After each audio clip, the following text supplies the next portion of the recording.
Permítame orar una vez más. Amado Señor, te pido que me guíes una vez más, Señor, en esta carta que está dirigida a todos los que creen, a todos los que quieren confiar y obedecer tu palabra. Ayúdanos, Señor, especialmente a mí. Y ayuda a mis hermanos a enfocarnos y no distraernos, Señor. Oro esto en nombre de Yeshua. Amén y amén. Muy bien, vamos a continuar con la primera carta de Juan. Y estamos en el último capítulo. Y como un repaso rápido, vamos a ver la última parte de la sección 2, que es Aprendiendo a vivir en amor. Les recuerdo que esta carta está dirigida, en realidad todas las cartas están dirigidas a los que están tratando de ser hebreos. Algunas veces están específicamente dirigidas, por ejemplo, a Filemón. Él obviamente ya es un hebreo. ¿Quién es un hebreo? Es alguien que ya ha cruzado del paganismo hacia lo que es el reino de Dios. Paganismo es donde hay muchos reyes. Reino de Dios es donde hay un solo rey, Shema, o sea, un solo Dios. Y este solo Dios tiene un solo camino. El paganismo tiene muchos caminos y dentro de esos caminos también está el camino de la religión. La idea es trasladarnos del camino de la religión al camino de la relación, que no son iguales. La religión no es mala, pero no te lleva al reino de Dios, sino más bien te desfigura el reino de Dios. Y vaya a saber cuál religión es mejor o peor. Todas, al final, las religiones, su objetivo es hacer del hombre un buen ser humano. Ese es el objetivo de las religiones. No estoy por eso diciéndote, no es mal una religión. Y aquí les digo a todos ustedes, si de pronto alguien que está tratando de estudiar la Torah y dice, no, que eso es imposible guardar mandamientos, que no es para mí, mi consejo va a ser este. Y aquí no quiero ofender a nadie, de verdad. Mi consejo va a ser este. Quédese donde está, en la iglesia donde usted está, y sea lo más fiel posible a esa congregación, a ese lugar, y trate de estudiar las escrituras, porque yo no le puedo convencer ni nadie, solamente Dios le puede abrir los ojos. No sé si me explico, pero no se vaya al, al sistema de este mundo. Ha habido muchas personas que han entrado al camino y al final se han decepcionado de las religiones en general y ahora no están en ninguna, no están ni siquiera estudiando la palabra. Entonces, no haga eso.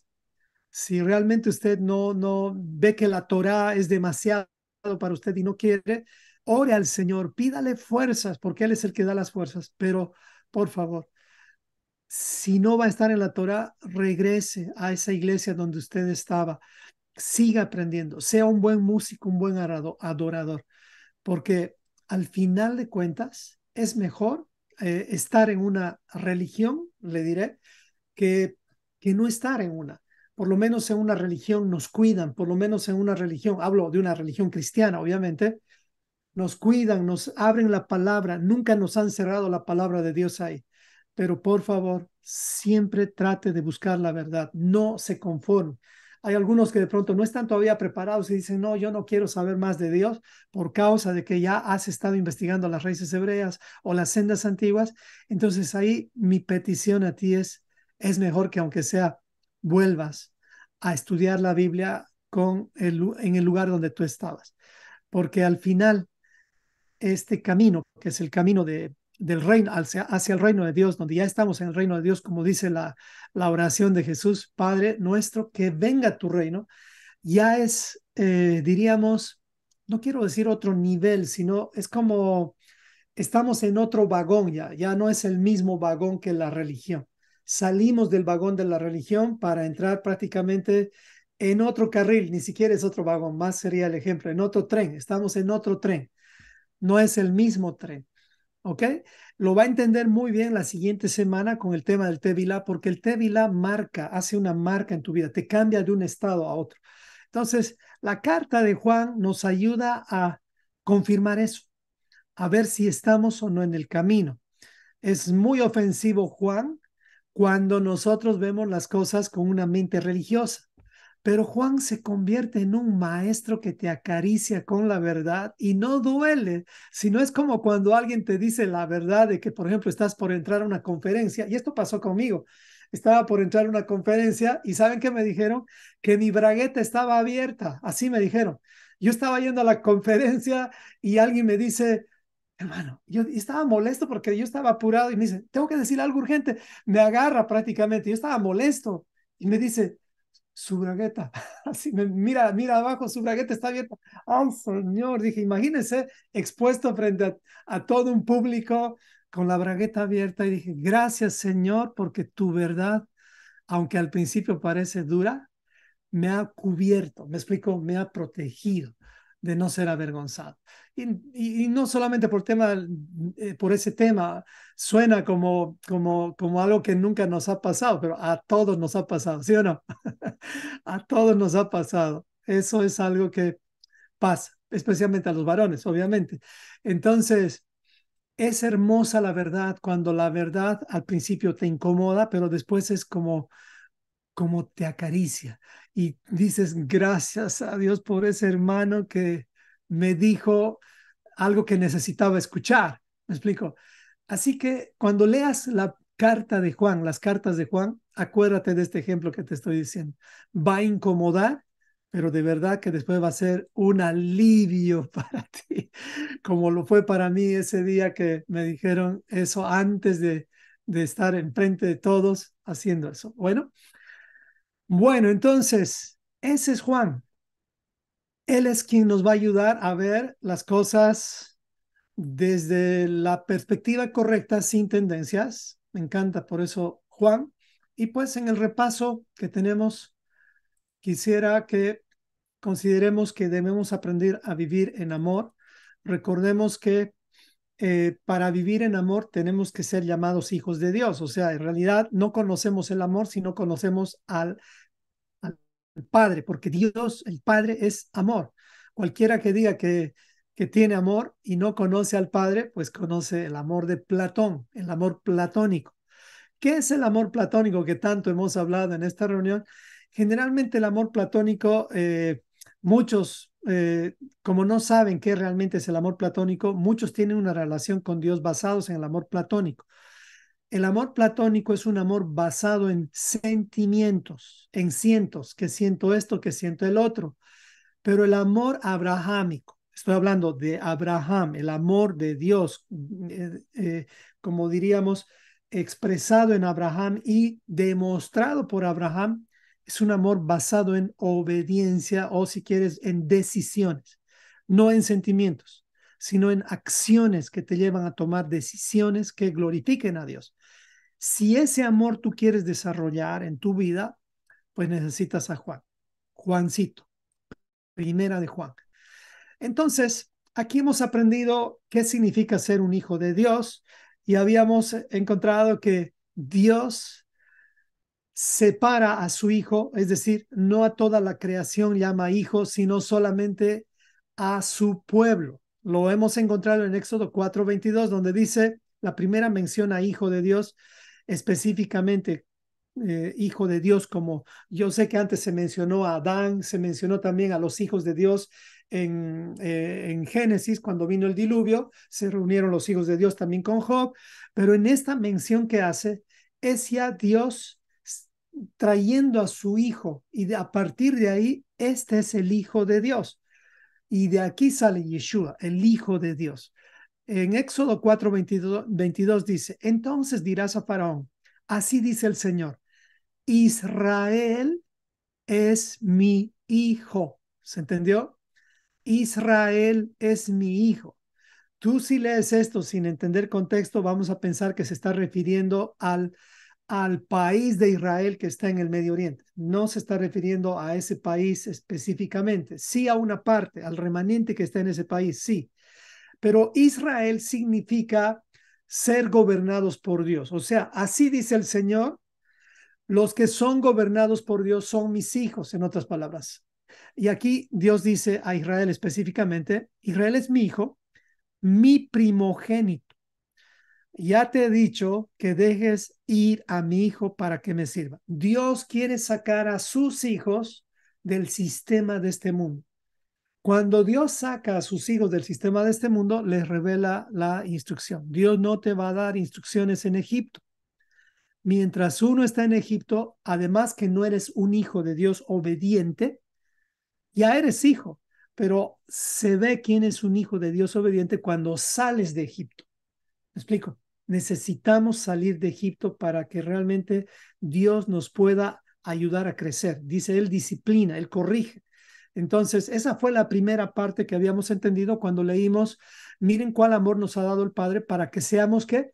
Llamados hijos de Dios. Entienda bien esto. Somos llamados hijos de Dios. O sea, Él nos llama hijos de Dios.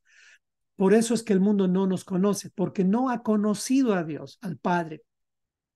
Entonces, eso habíamos hablado y habíamos dicho también que Egipto significa estrecho o estrechez. Significa otras cosas más, pero uno de los principales significados de Egipto es estrechez. También significa otras cosas. Pero bueno, eso es suficiente para entender.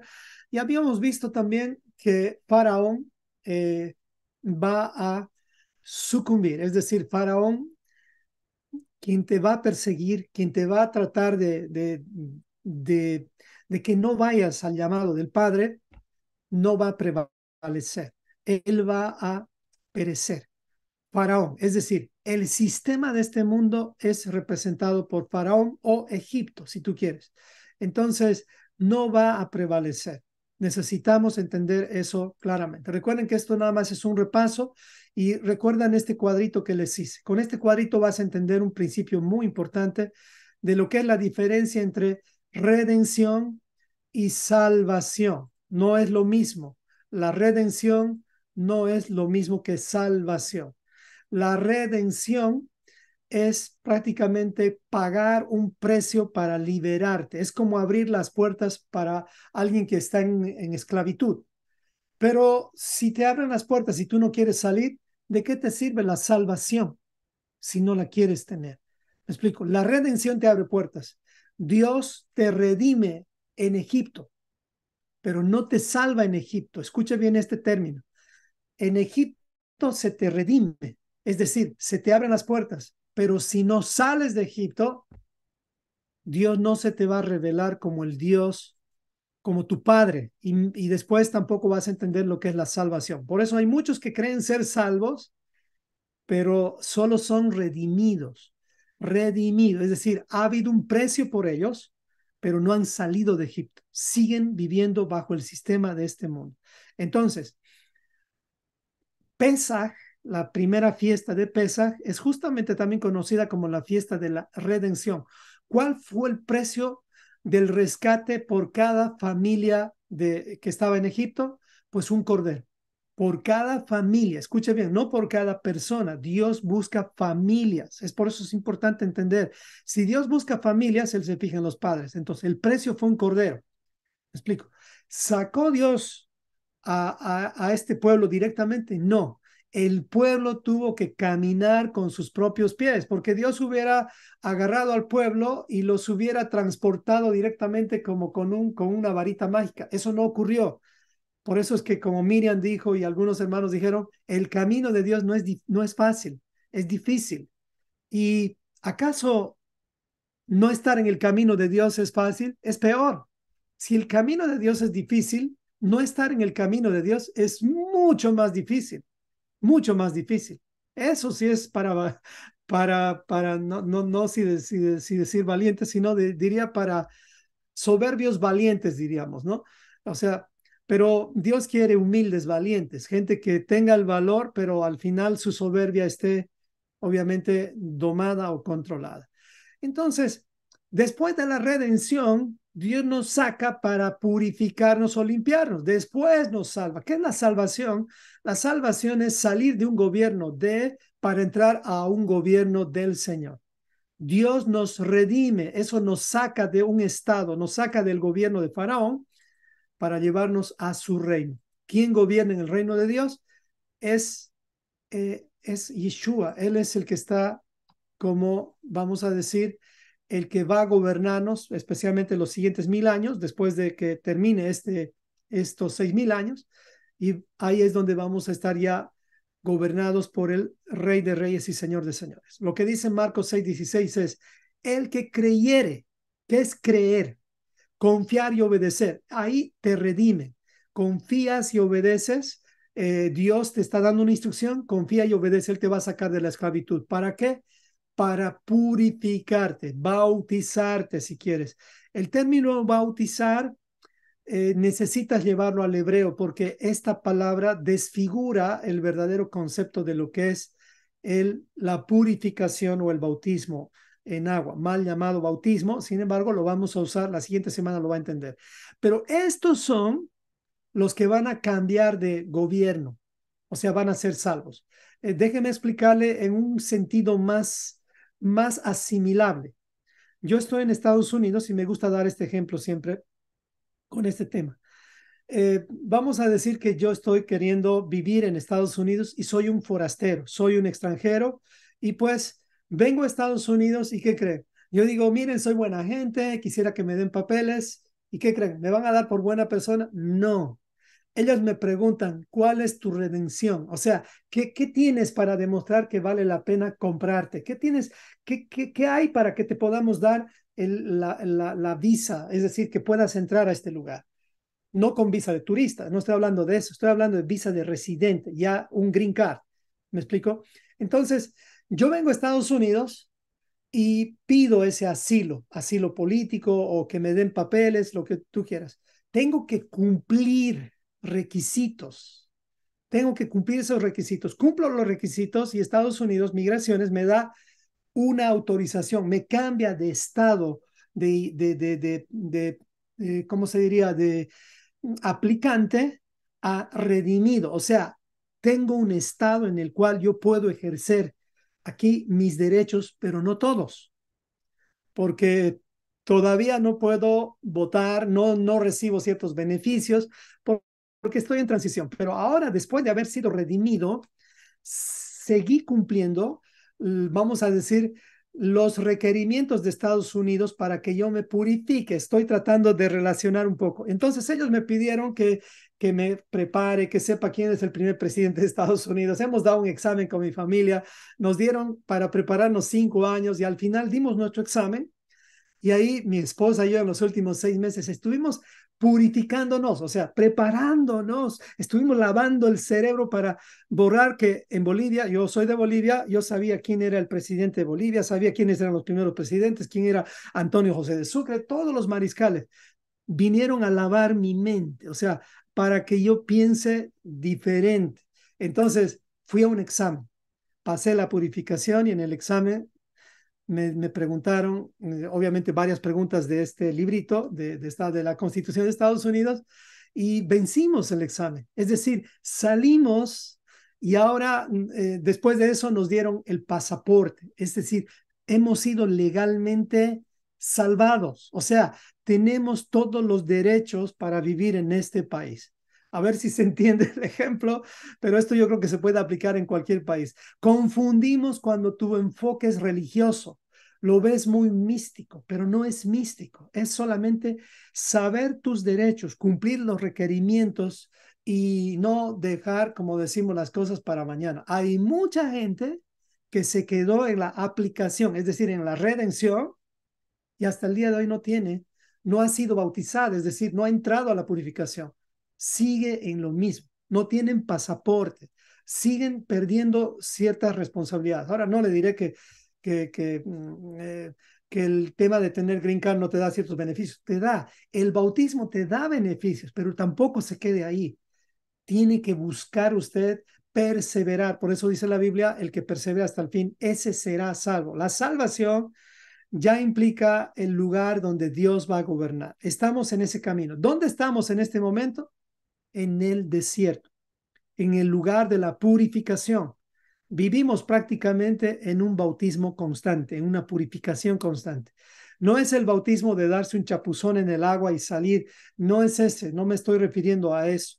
Es también un chapuzón, es verdad, es salir y entrar y salir del agua, pero tiene otro sentido. Estudie para la siguiente semana, le aseguro que le va a ayudar mucho lo que vamos a aprender para la siguiente semana.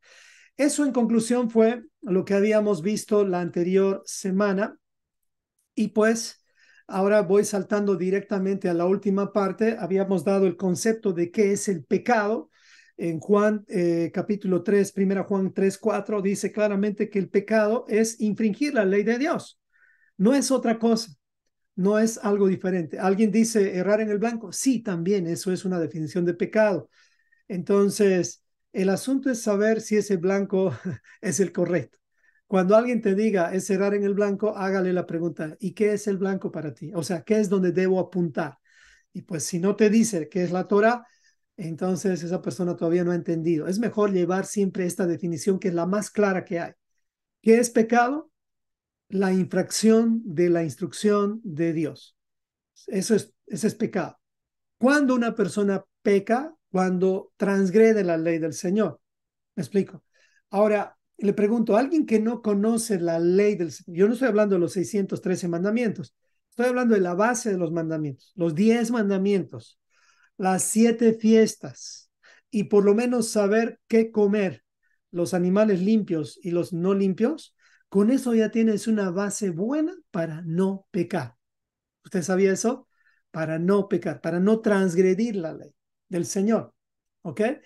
Entonces, eso habíamos hablado también la anterior semana, la palabra justamente eh, anomía, que se refiere en Mateo 7:21, cuando Jesús dice, uh, esto esto es fuerte lo que Jesús dice porque me lo dijo a mí en persona. Yo lo sentí esto en una noche en mi vida, cuando me dice, no todo aquel que me dice, Señor, Señor, entrará en el reino de los cielos, sino el que hace la voluntad de mi Padre que está en el cielo. ¿Me entiendes? Entonces, a mí personalmente, en esa visión, en el día de mayor dolor en mi vida, vino esta palabra. Apártate de mí, hacedor de maldad. Es por eso que yo investigué qué significa esta palabra y pues aquí me tiene. Gracias a que Dios me ayudó a revelar. Si usted está escuchando la palabra y hay algo que no le cuadra, ¿sabe qué tiene que hacer? Primero, le agradecería que más que criticarme y decir, bueno, este hermano está hablando que no es algo cierto, ¿por qué no mejor investiga, escudriña y usted mismo confirma si eso está de acuerdo a las escrituras? Y si de pronto algo que yo estoy diciendo no va de acuerdo a las escrituras, ayúdeme a pues alinearme. Nada más usted me envía un mensaje y me dice, mire, esto creo que no va correcto. Y sabes que eso me va a alegrar mucho para que yo pueda también crecer, porque aquí eh, yo, aunque soy pastor, no soy el pastor de ustedes en un sentido, sino soy solamente el perro ovejero, es decir, el guardián, vamos a decir, el que va a tratar de guiarles con todo lo que pueda, por eso les hago cuadritos, por eso les hago todo lo que puedo para guiarles a Yeshua, a guiarles a Yeshua. Pero claro que va a haber errores en el proceso y estoy dispuesto a corregir esos errores. Así que el único maestro es Yeshua, lo único que nosotros hacemos es tratar de ser un eco de él. Muy bien, entonces hay dos requisitos para diferenciar un hijo de Dios y un hijo del diablo, que eso dice Juan, no lo digo yo. Dice el versículo 8, el que practica el pecado es del diablo, porque el diablo peca desde el principio. Para esto apareció el Hijo de Dios, para deshacer las obras del diablo. Y en el 10 dice, en esto se manifiestan los hijos de Dios y los hijos del diablo. Todo aquel que no hace justicia y que no ama a su hermano, no es un hijo de Dios. Se lo estoy poniendo así claramente. O sea, si uno no hace justicia, es decir, no conoces la instrucción de Dios y la aplicas. Hoy aprendimos algo hermoso en la reunión familiar con Abigail, ella es la que le tocó el tema. Por fin entendí la diferencia entre leche espiritual y el alimento sólido. La leche espiritual es buenísima, es conocer la teoría de la Torah, es conocer la información, pero el alimento sólido es poner en práctica, es saber diferenciar entre lo que tiene Torah y lo que no tiene Torah, entre lo que es el bien y lo que no es el mal. A ese nivel tenemos que crecer. Eso es administrar justicia, eso es hacer justicia. Hacer justicia está hablando de alimento sólido. Hacer justicia está hablando de alimento sólido. No es saber Torah. Saber Torah lo puedes hacer. Cualquiera puede aprender Torah. Perdón, no cualquiera, el que por lo menos tiene el deseo de aprender, porque la Torah no es fácil si no tienes el deseo, pero ya hacer justicia Eso es tener un ejercicio con la Torah. Es haber practicado, haberte dado de golpes muchas veces y levantarte. ¿Cuántos de nosotros en el camino no nos hemos equivocado? Y de verdad les digo, en estos últimos 5 años, cualquier aspereza con mi esposa, tengo al Espíritu de Dios que me jala la oreja todo el tiempo y tengo los ojos de mi esposa que me miran como diciéndome, ¿qué te falta? ¿Qué te falta? Y ahí, ay, Señor, miren, he aprendido tanto en estos 5 años a diferenciar entre justamente lo que es el bien y el mal. Qué bendición que la ley esté escrita en mi corazón, en tu corazón también. Eso es hacer justicia. Ahora, el segundo punto es no amar a nuestro hermano. Mire, la Torá se resume en una sola cosa. Y de esto cuelgan la ley y los profetas. O sea, prácticamente de estos dos mandamientos cuelga la ley y los profetas. Dice, ¿cuáles son esos dos mandamientos? El primero es amar a Dios con toda tu mente, con todo tu corazón, con toda tu alma y con todas tus fuerzas. ¿Me explico? Eso es amar a Dios. ¿Cómo lo demuestro? ¿Recuerdan que hemos aprendido eso? Guardando los primeros 4 mandamientos. No es adorando, no es cantando, no es caminando de rodillas, no, eso hemos aprendido de la religión.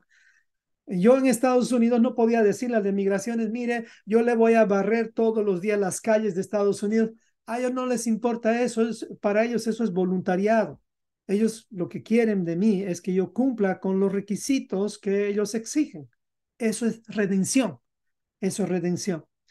Entonces, no se trata de tus métodos, se trata del método de Dios. ¿Y cuál es el método de Dios para decir que uno ama a su hermano? Es guardar o practicar 6 mandamientos, básicamente. Eso es todo. ¿Cuáles son esos 6 mandamientos? Si tú dices que vas a amar a tu hermano, comienzas amando a tu padre. Tu hermano es tu prójimo. Si eres casado, a tu esposa. Y así sucesivamente con los 6 siguientes. Ya no los repito porque yo sé que ya lo hice la anterior semana. Pero ese es un hijo de Dios. El que tiene ejercicio en el alimento sólido, es decir, que sabe hacer justicia, y el que también sabe cómo amar a su hermano. Ese es un hijo de Dios. La pregunta para ti es, ¿ya estás practicando el ser hijo de Dios? Esperemos que eso lo hagamos. Un hijo del diablo es aquel que primero no sabe hacer justicia, hace de apariencia, una justicia de apariencia. Yeshua les llamaba sepulcros blanqueados. ¿Saben lo que es eso, no? O sea, hipócritas. Y ese no es un hijo de Dios. Dice, ustedes son como su padre el diablo. Por eso es que se confirma lo que Juancito está diciendo. Y también aquel que dice que ama a su prójimo, dice, pero no ama a Dios. O sea, el que dice que ama a Dios, pero no ama a su hermano, perdón, es al revés lo que dije. El que dice, yo amo a Dios, pero no ama a su hermano a quien ve, ese no es un hijo de Dios. Ese es lamentablemente, hijo del compadre, de ese que es nuestro ex compadre. Y esperemos que no estemos de compadres con él, ¿no? Bueno, eso fue la anterior semana. Ya saben que yo me emociono con mis resúmenes. Hasta ahí paro con el resumen porque si no, no terminamos esto. Entramos a tema nuevo y este es el último tema. Y aquí terminamos ya capítulo 5. En el capítulo 5 estamos, queridos hermanos, y pues en la primera parte del capítulo 5, que es aprendiendo a vivir en fe. Todo el capítulo 5 es eso, aprendiendo a vivir en fe. Vamos a aprender algo interesante sobre la fe o creer, si tú quieres, emuná. Entonces, así van los versículos. Versículo 2 de 1 Juan, capítulo 5. Dice, en esto conocemos que amamos a los hijos de Dios, cuando amamos a Dios y guardamos sus mandamientos. Está confirmando lo que anteriormente dijimos. Pues este es el amor a Dios, que guardemos sus mandamientos, y sus mandamientos no son pesados, no son gravosos, porque todo lo que es nacido de Dios vence al mundo. Esto quiere decir, todo aquel que ha sido bautizado en Dios vence al mundo. La siguiente semana va a aprender más sobre este tema y dice, y esta es la victoria que ha vencido al mundo, nuestra fe. ¿Ok? nuestra fe. Y nuestra fe está en Yeshua. ¿Usted sabe eso? Dice aquí, ¿quién es el que vence al mundo? Tú no has vencido al mundo, yo tampoco, hermano. Ninguno de nosotros ha vencido al mundo. ¿Quién es el que vence al mundo sino el que cree que Jesús es el Hijo de Dios? Le explico. Le voy a explicar esta parte porque es importante entender con un ejemplo. Cuando Jesús vino a esta tierra, vino, dice según Mateo y según varios pasajes de los cuatro evangelios, vino a salvar a su pueblo de sus pecados. ¿Me explico? Entonces, en esto se tenían que cumplir cuatro redenciones básicamente. Y les voy a hablar nada más de una, de la redención de la adúltera, es decir, de la mujer que se había ido con otros dioses. Recuerden que Dios dio carta de divorcio. Entonces, la mujer adúltera, cuando era encontrada en el adulterio, tenía como paga de su pecado la muerte. ¿Se entiende? La muerte. Eran apedreados directamente. Por eso cuando viene Yeshua, él viene a poner justamente la ley en práctica, pero él ya tomando la autoridad. Y esto vamos a aprender más adelante. Entonces él toma la autoridad y él como que redime a la adúltera. Y eso lo muestra en el tráiler cuando le presentan a Yeshua una mujer adúltera. No es que Yeshua simplemente no la perdonó, digo, no es que Yeshua simplemente la perdonó para demostrarles a ellos que él tiene más sabiduría, porque fue muy sabio lo que él dijo. Pero en el ejemplo de la mujer adúltera, Jesús estaba mostrando lo que él iba a hacer en la cruz. ¿Qué es lo que hizo en la cruz Jesús? No culpó a Gomer, la mujer prostituta, la mujer adúltera, sino es que él tragó el vaso amargo de la mujer adúltera. Usted sabía que la mujer que era hallada en el adulterio tenía que ser juzgada porque su marido la acusaba y decía, esta mujer fue hallada en el adulterio. Entonces, ella iba a ser juzgada de esta forma. La llevaban al Sanedrín y en el Sanedrín ella tenía que beber un vaso o una copa amarga mezclada con un polvo o la tierra que había en el tabernáculo. La mujer cuando bebía el agua o esta agua amarga, este vinagre, prácticamente era vinagre, bebía el agua y si ella estaba mintiendo, se le hinchaba el vientre literalmente y explotaba. Me explico. Pero si ella no estaba mintiendo y solamente eran acusaciones falsas, esta mujer tenía la bendición de que iba a ser mucho más fértil que antes, porque esa era la bendición en esos tiempos. Entonces, fíjense lo que Yeshua viene a hacer.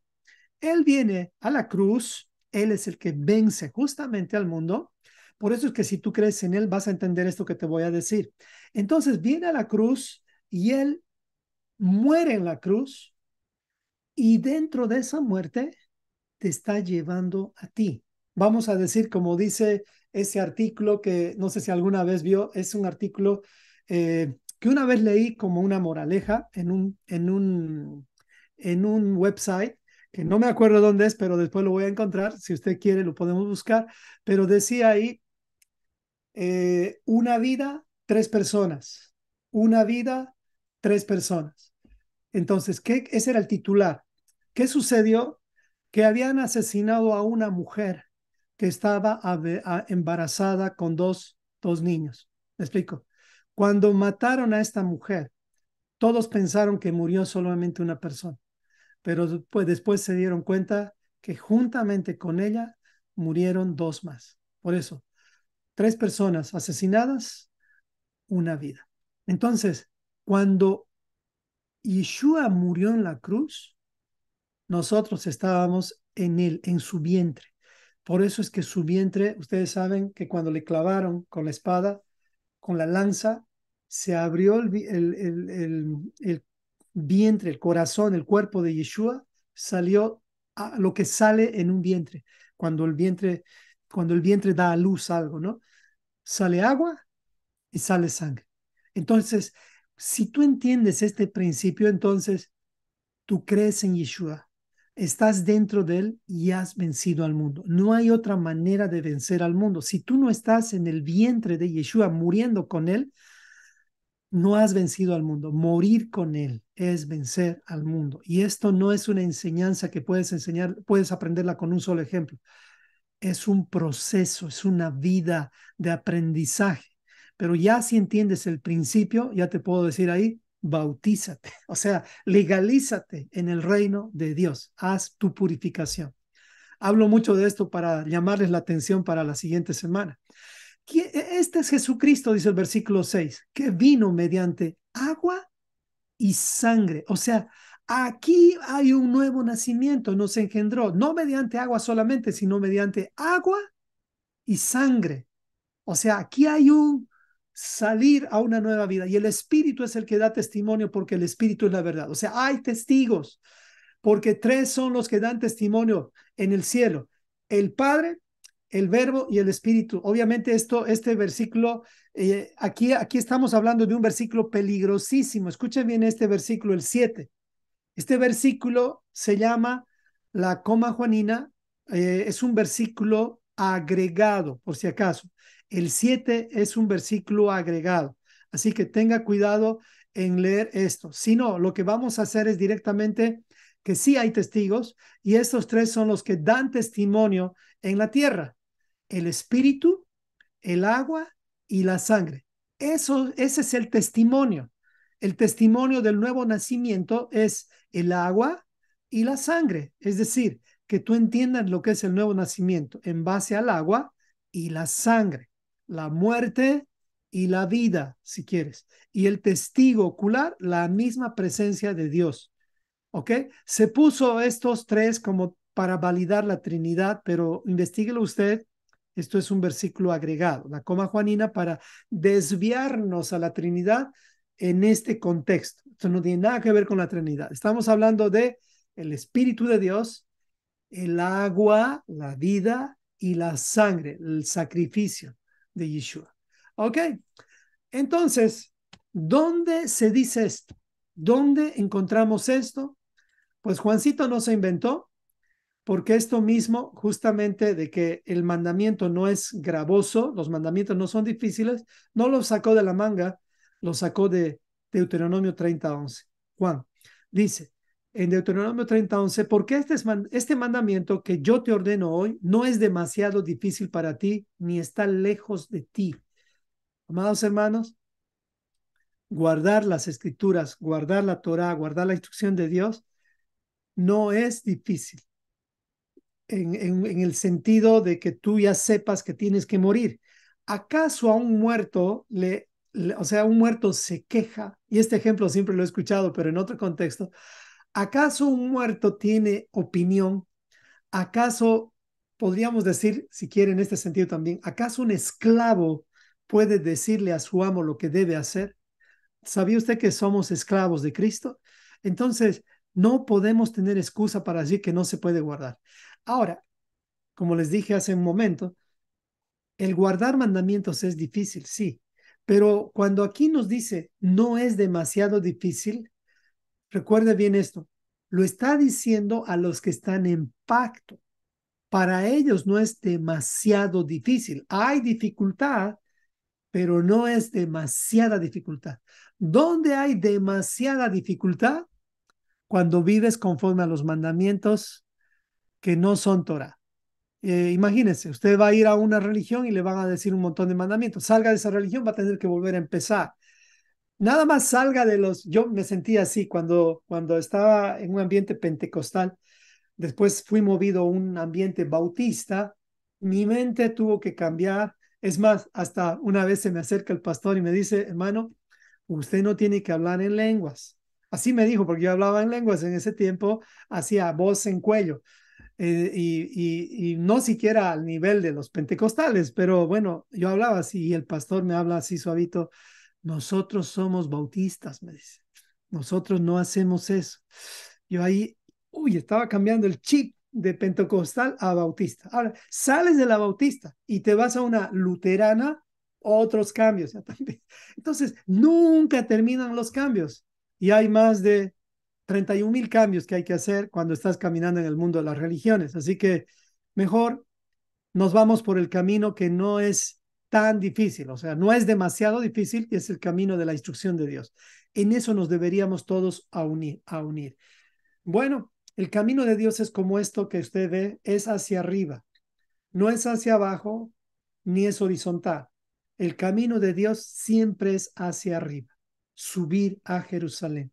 Cuando nos bautizamos, justamente es eso. Entramos a lo profundo y subimos.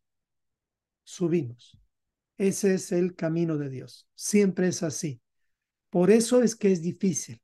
No porque, no porque Dios quiera ponernos obstáculos en el camino. Lo que pasa es que estamos en un ambiente donde todo nos empuja a ir hacia abajo. Pero ir hacia abajo se te va a hacer más difícil cuando te des cuenta que has perdido mucho tiempo de tu vida y que ahora ya tienes 54, 55 años, y ya no estás como un bebé como para arriesgarte tanto. Si tienes 18 años, tal vez te puedo decir, mira, dale duro con los mormones, con los testigos de Jehová, pero después estudia Torah y ve cuál es verdadero y avanzas. Pero no, no te digo ya eso. Más bien te diría, cuanto más temprano conozcas al Señor, mejor. Cuanto más temprano, mejor. Primero estudia Torah y después, si quieres estudiar la doctrina de los eh, testigos de Jehová, de los mormones, de los bautistas, de quien tú quieras, pero por lo menos un año pon un ejercicio en la Torah. Y yo creo que si eres humilde en eso, vas a poder entender que el camino va hacia arriba, no hacia abajo, ni al horizonte. Finalmente, y con esto terminamos, Juancito, dice el versículo 13: estas cosas, todo lo que Juan nos ha hablado, les he escrito a ustedes para que crean en en el nombre del Hijo de Dios. Aquí está especificando, para que sepan que tienen vida eterna, para que crean en el nombre del Hijo de Dios. Y esta es la confianza, o sea, la garantía que tenemos en Él, que si pedimos, aquí ya estamos entrando a temas de derechos, es decir, temas donde ya tú tienes un derecho por causa de, aquí dice, que si pedimos alguna cosa conforme a su voluntad, Él nos oye. Esto es interesante ver, o sea, tú puedes pedir, hay un derecho, el hijo puede pedir, pero cuando el hijo le pide al padre, el hijo tiene 18 años y el hijo le pide al padre, padre, papá, necesito un carro. Yo creo que habría que ver cómo es el hijo realmente para darle el carro. Personalmente yo no le daría en este tiempo, en esta generación, no le daría un carro a mi hijito, sino tal vez hacer lo que hicimos con nuestros hijos. Nosotros les comentamos nada más. Recuerdo que con mi hijo Joss, antes de que él pueda tener su novia, y la verdad es que al final igual después de vencer eso no la tuvo, sino esperó hasta la que ahora es su esposa. Le habíamos dado una condición y él mismo la aceptó, es que él tiene que por lo menos conocer toda la Biblia. Entonces, esa es una buena meta si usted quiere darle un auto a su hijo, por lo menos verifique, o si quiere darle algún premio grande, me refiero, no le hablo de que entre a la universidad o que le pague los estudios, no, me refiero a cosas que tienen que ver con sus lujos. Si usted quiere darle algo así, póngale metas a sus hijos, metas que le puedan edificar el carácter y que le ayuden a subir. Entonces, por eso es que si pedimos alguna cosa conforme a la voluntad de Dios, Él nos oye. ¿Ok? Él nos oye. Entonces, papás, aquí podríamos ver si nuestros hijos nos piden algo que sale de la voluntad de Dios, lo que tú tienes que hacer es tratar dependiendo la edad de tu hijo, pero si es que ya es mayor de 18 años, te voy a decir, negociar con él. Pero si es menor de 18 años, vas a tener que ser firme con mucha sabiduría. Firme con mucha sabiduría. Pero porque tú tienes autoridad sobre él. Ahora, obviamente, si hay una persona mayor de 18 años que vive en tu casa, está bajo tu techo, tú estás en autoridad todavía con él, negocia con él, pero con términos un poquito más apretados, más presionados. ¿Me explico? Porque tienes autoridad. Tienes todavía la autoridad ahí. No como cuando eran niños, ¿no? Entonces, y si sabemos que Él nos oye en cualquier cosa que pidamos, sabemos que tenemos las peticiones que le hayamos hecho a Él. Ahora, ¿esta es una promesa para todos? No, no, no, no, no.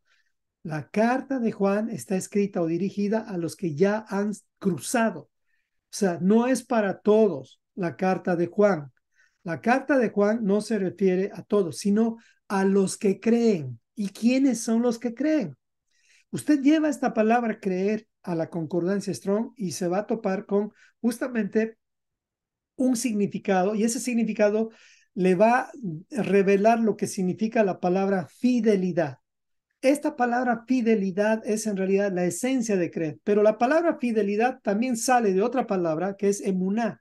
Esto ya lo había explicado en otra de las transparencias, por eso no lo estoy mostrando ahora, pero dice, no se refiere a todos, sino a los que tienen emuná. Los que tienen emuná son aquellos que confían, o sea, ya conocen la palabra y la obedecen. O sea, ya son hijos maduros, hijos que ya han crecido, ya han pasado su año, ya son hijos que ya saben qué es el alimento más, ya no es lechecita, ya comen alimento, aunque sea blando, sólido, pero ya comen algo, ya han ejercitado en la Torah.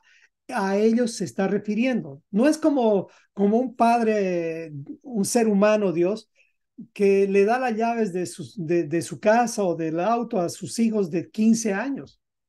Ten cuidado con eso. No vaya a ser que tus hijos se acostumbren a que tengan la casa vacía y de pronto, como hace unos días con mi esposa, fuimos a una casa, estuvimos en ese lugar y ahí conocemos a un muchachito.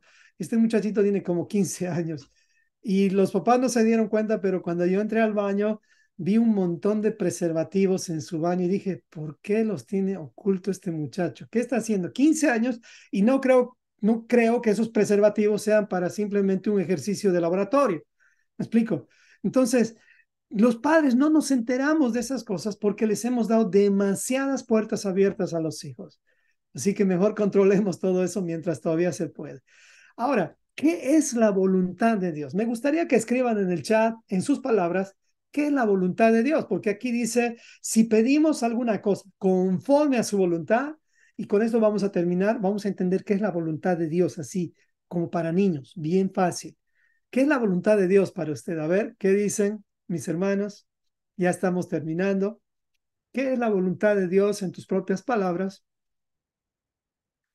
Hay muchos conceptos, estoy seguro que el que les voy a dar les va a ayudar, bueno, ni siquiera yo les voy a dar, está escrito en la Biblia. ¿Qué es la voluntad de Dios? Así, si lo podrías poner en una frase. A ver, alguien ya respondió ahí y pues yo estoy seguro que hay muchas respuestas. Muy bien, ahí dice Ramón, obedecer sus mandamientos, sí, así de fácil. Es pedir según la Torá. Muy bien, ya conocen, ya conocen. Muy bien, están muy cerca, es así como debe ser. Veamos lo que dice Jesús, lo que dice Yeshua en cuanto a qué es la voluntad de Dios. Y aquí vamos a ir directamente a Yeshua. Dice así, Mateo 7, 21 al 29, dice así.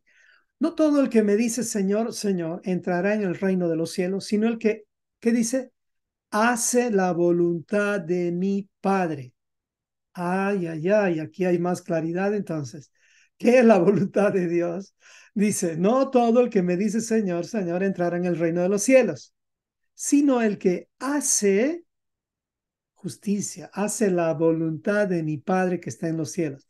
Y ahí viene, muchos me dirán en aquel día, Señor, Señor, no profetizamos en tu nombre y en tu nombre echamos fuera demonios y en tu nombre hicimos muchos milagros, aleluya.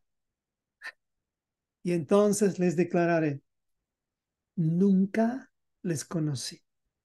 Nunca tuve intimidad con ustedes, nunca vi que ustedes confiaban en mí, ni yo en ustedes. Ustedes sabían que Dios no rechaza a todos.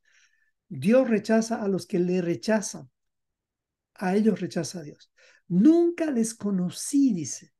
Apártense de mí. ¿Qué es lo contrario a hacedor de la voluntad de Dios? Hacedor de maldad. Aquí ya te puedes dar cuenta qué es hacer la voluntad de Dios. Dice 24, cualquiera pues que me oye estas palabras y las hace, le compararé a un hombre prudente que edificó su casa sobre la roca, descendió la lluvia, vinieron los ríos y soplaron vientos y golpearon contra aquella casa y no cayó, porque estaba fundada sobre la roca. La roca.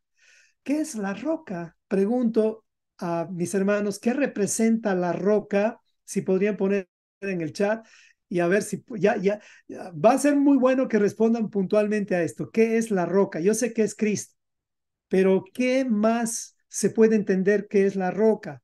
A ver, yo sé que es Cristo, pero explíquenlo por qué Cristo, así en una frase. Y incluso, bueno, ahorita les explico, porque no es nomás Cristo esto de la roca. Dice, cualquiera pues que me oye estas palabras y las hace, le compararé a un hombre prudente que edificó su casa sobre la roca. ¿Hoy va a entender esto?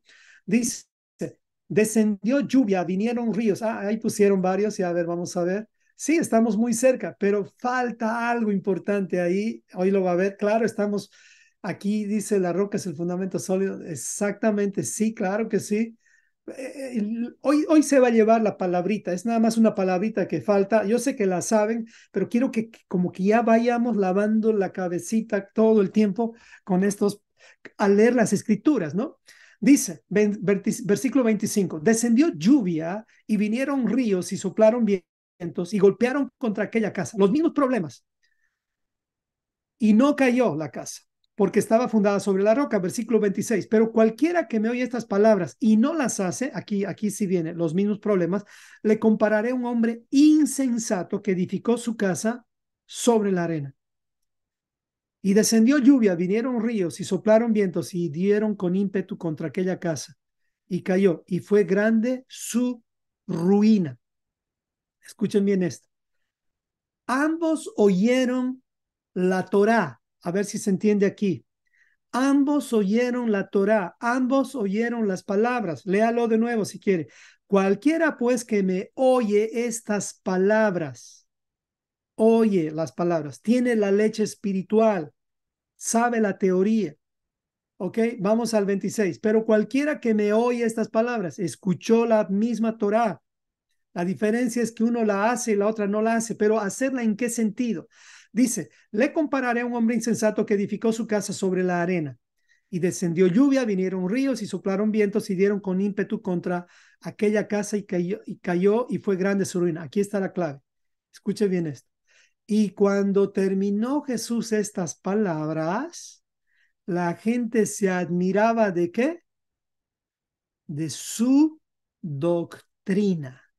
Para que tengamos claro, la roca no es solamente Yeshua o Cristo o Jesús. La roca es la Torah interpretada por Yeshua, o si usted quiere, Yeshua siendo el que interpreta la Torah para usted. Aquí le voy a dar una sorpresa. Hasta los judíos están en la parte de los que cayó su casa. Fue grande su ruina. Los que no creen en Yeshua. Los que no creen en la interpretación de Yeshua y creen que Yeshua es un bastardo, lamentablemente son los que están en este grupo de los que no hacen la voluntad, es decir, no hacen la voluntad de Dios. ¿Cuál es la voluntad de Dios? Esta es la voluntad de Dios, en conclusión, es esta, que aprendamos a edificar nuestras vidas en base a la Torah, pero aquí está bien clarito, interpretada por Yeshua. O sea, su doctrina es la única válida. No escuche, no siga las enseñanzas de ningún otro rabino porque su casa va a caer. No se estanquen en grandes enseñanzas sin la interpretación de Yeshua. Más claro, esto es el agua. ¿Me explico? Entonces, por favor, aquí tenemos que ser muy claros en esto. ¿Me explico? No es solo estudiar Torah, no es solamente tener la información, es tener la información correcta. ¿Quién tiene la información correcta? Mateo 28 dice, toda autoridad me ha sido dada. ¿Por qué me ha sido dada? Aquí les doy otra tarea para que la investiguen. Si ustedes investigan esta tarea, va a entender por qué se le dio la autoridad a Yeshua. ¿Ok? ¿Cómo es que perdieron la autoridad los rabinos en esa época? Porque perdieron la autoridad. Yeshua la tomó legalmente. Él no arrebató la doctrina, la autoridad. Yeshua la tomó porque la autoridad la rechazaron los perdón, Caifás el sumo sacerdote, más claramente, pero ¿cómo? ¿Qué es lo que él hizo para rechazar la autoridad? A ver, tarea para la casa, el que responde a esta tarea, como dice Yosef, un shawarma, en este caso va a ser, vamos a tener que invitar unos tacos. A mí ya me gustan los tacos, pero ya tiene dos tareas, investigar qué es Tevilá y número dos, ¿cómo es que perdieron la autoridad los sacerdotes en ese tiempo y Yeshua tomó esa autoridad? Legalmente, no fue algo por la fuerza ni nada. A ver si usted puede encontrar eso. Si encuentra eso, me va a sorprender. O dice Jaime Rea, ya la tengo. ¿De verdad, Juan? Digo, ¿quieres darla? A ver, Jaimito, Ah, escríbelo. ¿se la puedo decir, pastor? Es mejor si me la escribes, porque quiero Uf, terminar esto. Escríbela para que. Ahí dice, había una salteña. Una salteña. ¿Ok?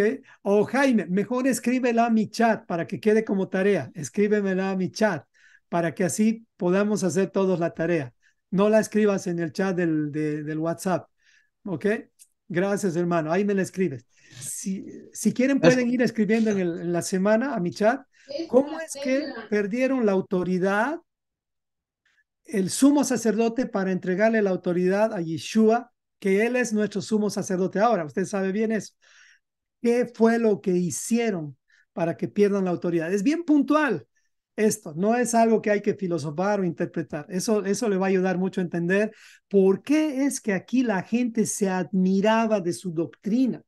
La roca no es solamente la roca como Yeshua, muchos conocen a Yeshua, pero siguen la interpretación de Maimónides. Ese es el problema que hay en muchos de los que están entrando a raíces hebreas. Tú tienes que seguir a Yeshua y conocer la interpretación de la Torah de Yeshua y, escúchame bien esto, y aprender, pero no para edificar tu vida, a aprender la tradición de los judíos, que no es mala. Es hermoso ver la tradición, pero eso no puede edificar tu vida. Eso no te va a ayudar a edificar tu vida. Eso te va a ayudar tal vez en la apariencia, sí, pero edificamos nuestras vidas en base a la doctrina de los apóstoles, de los profetas, y la piedra angular de toda la doctrina es Yeshua. Nadie más, nadie más. Recuerda eso, por eso es que estamos estudiando a Juan. ¿Ok? Muy bien, ya terminamos con esto. Entonces, aquí viene el cierre, dice, ahora pues, Israel, ¿qué pide el Señor tu Dios de ti? Que andes en todos sus caminos, que ames y sirvas al Señor tu Dios con todo tu corazón y con toda tu alma. Dios no cambia. Y vino Jesús y dijo, yo no he venido a abolir, a cambiar, a reemplazar, ni siquiera a distorsionar la ley del Señor. He venido a cumplir. Y Él nos ha dado la interpretación correcta, ¿ok? Hasta ahí hemos llegado. Esto va a ser para la siguiente semana. Esto es una conexión entre Moisés y Yeshua que no necesitamos, pero el versículo final o los versículos finales de esta hermosa carta está en Primera de Juan 2:3 y dice, y en esto sabemos que nosotros le conocemos si guardamos sus mandamientos. El que dice, yo le conozco y no guarda sus mandamientos, o sea, la Torah interpretada por Yeshua, el tal es mentiroso. Y la verdad no está en él. O sea, no hay integridad, no solamente eso, sino no hay la palabra de Dios, la Torah en él. Dice el 5, pero el que guarda su palabra, la interpretación de Yeshua, en este verdaderamente el amor de Dios se ha perfeccionado. Esto nos va a llevar toda la vida, hermanos. Por esto sabemos que estamos en él. El que dice que permanece en él, le voy a poner de esta forma, debe ser rechazado como él fue rechazado. O sea, no te rechazan a ti, debe andar como él anduvo. Yeshua, desde que se reveló como el Cristo, el Mesías judío, fue rechazado por sus hermanos primero, así que no se sorprenda usted, y hasta el último momento fue rechazado por sus hermanos, en este caso los judíos, el pueblo. Pero después, usted sabe que los judíos que lo rechazaron, 3,000 de ellos pidieron perdón y se bautizaron. Tarea para la casa. Vamos a orar, amados hermanos, y pues que esta carta nos sirva para entrar un poquito más profundo. Cuando quieras, precioso. Amén, amor. Precioso, muchas gracias. Me pongo a pensar en las respuestas de Dios cuando nosotros como hijos tenemos la bendición de acercarnos al Padre y poder pedir muchas necesidades que tenemos, ¿no? Y nos acercamos y sus respuestas pueden ser tres, ¿no? Sí, no o espera. Entonces, eh, que podamos ser pacientes. Sí, es espera también, porque no es fácil esperar y sabemos que Él va a conceder las peticiones de nuestro corazón en el tiempo de Él también. Amén. Amén. Acompáñame a orar. Padre nuestro, bendito sea tu nombre. Gracias por la oportunidad de llamarnos hijos tuyos, que como Israel seamos gobernados por tus instrucciones, que ninguno de tus hijos se quede en Egipto o esté con un pie aquí y otro fuera de tu reino. Gracias por redimirnos y por salvarnos. Que cada uno de nosotros podamos confiar, obedecer y perseverar. Que tengamos muy claro la definición de pecado para alejarnos lo más que podamos del precipicio. Líbranos de practicar el pecado. Gracias por la leche pura, no adulterada, pero que vayamos por el alimento sólido, que es ponerlo en práctica. Gracias que tus instrucciones no son complicadas y cada una de ellas están para protegernos. Que seamos diligentes en conocer tu constitución para orar de acuerdo a tu voluntad y que seamos pacientes cuando tu voluntad es espera, sabiendo que tu voluntad es buena, es agradable y es perfecta. Que construyamos nuestras casas sobre la roca y cuando vengan los ríos, soplen vientos sobre nuestra casa pueda permanecer. Que andemos en tus caminos y que te amemos y te sirvamos y que sigamos el ejemplo de nuestro amado Mesías.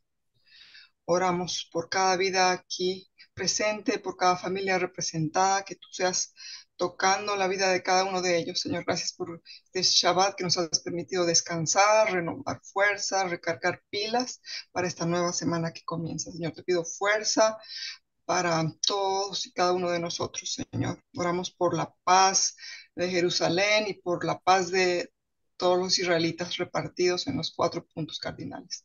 Sí, Oramos Padre. en el nombre de Yeshua. Amén y amén. Amén.